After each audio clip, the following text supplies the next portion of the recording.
भगवान तेरा शुक्र है। एक भयानक गर्म रेतीला रण प्रदेश और उसमें दर्द से तड़पता एक पंछी। तेज गर्मी के कारण इस पंछी के पर जल चुके थे। ना वह उड़ पा रहा था, ना अपने लिए शिकार कर पा रहा था। दर्द में कुछ भी बड़बड़ा रहा था। चाह रहा था कि जल्द से जल्द अवस्था से मुक्ति मिल जाए।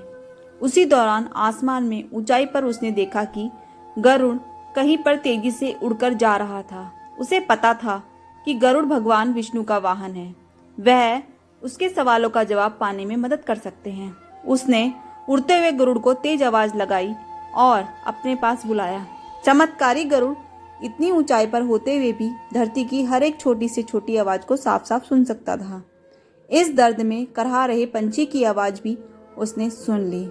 गरुड़ उस पंछी के पास गया और पूछा कि उसने क्यों पुकारा। पंछी ने पहले से पूछा कि वह कहाँ जा रहे हैं। गरुड़ ने बताया कि वह स्वर्गलोक जा रहा है। किसी काम के लिए धरती पर आया था, वह पूरा करके वापस लौट रहा है। पंछी ने अपने दर्दनाक परिस्थिति बयां करते हुए कहा कि मैं गलती से दिशा भूल होने की वजह से इस गर्म रेतीले प्रदेश में आ पहुंचा और मेरी यह हालत हो चुकी है।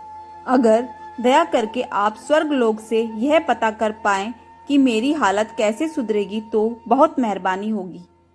उस पंछी की विनती सुनकर गरुड़ वहां से स्वर्गलोक जाने के लिए निकल पड़ा।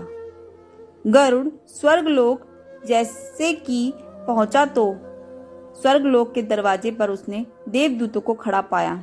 देवदूतों को देखकर गरुड़ को उस पंछी के सवाल याद आए तो गरुड़ ने सोचा कि देवदूत भी इन सवालों का जवाब दे सकते हैं, इसलिए वह उनके पास गया। गरुड़ ने देवदूत को हाथ जोड़कर उस घायल पंछी के बारे में बताया और पूछा कि उसकी मुक्ति कब हो पाएगी। देवदूत ने गरुड़ से कहा, यह उसके पिछले जन्म के बुरे कर्मों की सजा है। वह बड़ा ही क्रूर व्यक्ति था और उसने कई पाप किए थे और उन्हीं पापों की सजा वह इस जन्म में पा रहा है और यह सजा तकरीबन 7 साल लंबी है। देवदूत की बात सुनकर गरुड़ को उस पंछी पर और ज्यादा दया आने लगी, क्योंकि गरुड़ ने उसकी हालत देखी थी।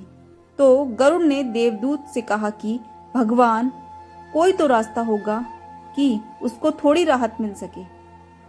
गरुड़ के विनती करने पर देवदूत ने उसे कहा कि हाँ, एक मंत्र है जिसको बार बार दोहराने से उसकी हालत में सुधार हो जाएगा। वह मंत्र है, भगवान तेरा शुक्र है। यह वह अद्भुत मंत्र है जिससे बड़ी से बड़ी सजा, बड़ा से बड़ा दर्द कम हो जाता है या कभी कभी खत्म भी। गरुड़ इस मंत्र को लेकर उसी पंछी के पास लौटा और उसे देवदूत से हुई सारी बात बताई और वह मंत्र भी दिया और वहां से चला गया। 7 दिनों बाद फिर से गरुड़ को किसी काम से धरती पर आना हुआ और उसी रास्ते से वह गुजर रहा था। तो गरुड़ ये देखकर अचंभित था कि पहले जो पंछी मरने की हालत में था उसके अब नए पंख निकल आए थे। वह जहां रह रहा था वहां पर नई झाड़ियां उग निकली थी और उसके नजदीक ही एक छोटा सा तालाब बन चुका था। अपना काम खत्म करके गरुड़ जब देव लोग वापस लौटा तो उसे वही देवदूत मिले। गरुड़ ने देवदूतों से पूछा कि आप तो कह रहे थे उस पंछी को 7 वर्षों तक पीड़ा सहनी पड़ेगी और अब मैं जो देख कर आया हूँ वह तो कुछ और ही है।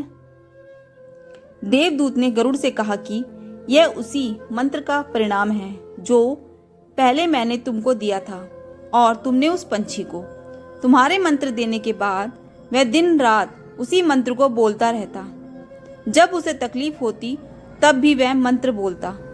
जब उड़ने की कोशिश करता और गिर जाता तब भी यही मंत्र बोलता। जब उसे भूख लगती तब भी वह यही मंत्र बोलता। और तुम तो जानते हो भगवान कितने दयालु हैं। वह अपने किसी भी भक्त को तकलीफ में नहीं देख सकते। बस उन्होंने अपने इस नए भक्त की 7 सालों की सजा 7 दिन की कर दी। दोस्तों, आपको क्या लगता है? क्या हम भगवान को धन्यवाद देते हैं?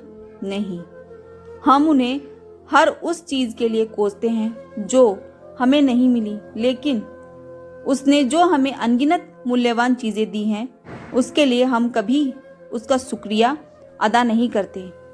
जीवन में पॉजिटिव रहना सीखो।